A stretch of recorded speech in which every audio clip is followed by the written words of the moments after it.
So, yan. Kaya pala hindi yung maandar dahil puro langgam. So, yun yung ano dyan.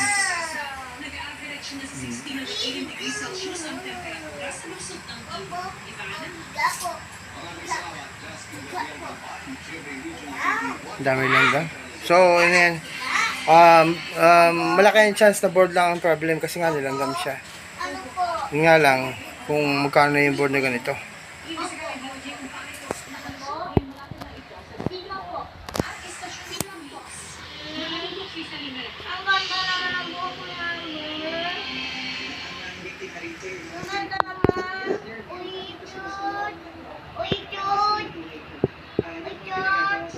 Yan na po, langgam nito.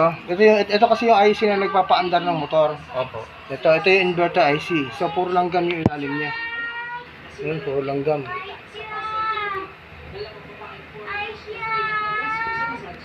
Okay, makikita mo sa video. Oh. Puro langgam.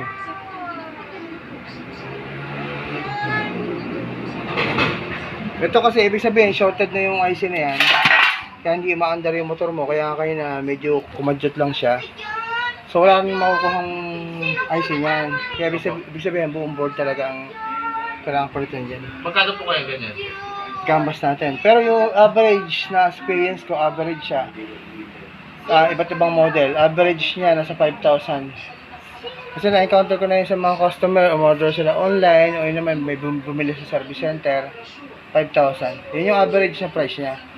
Pero depende rito, at depende rin sa mahahanapan mo ng board niya. Mas maganda pa kung minsan yung totally walang power eh. Pag walang power, nare-repair ko siya, itong power supply ang may problem.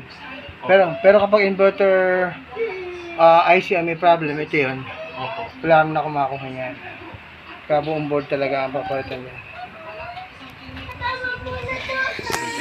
Talaga.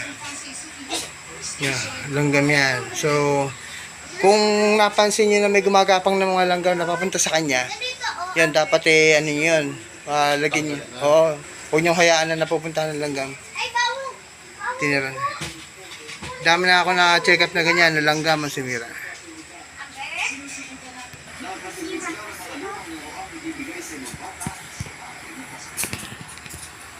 Dito, langgam dito.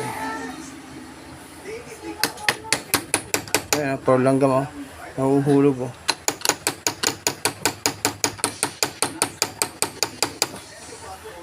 Yung langgam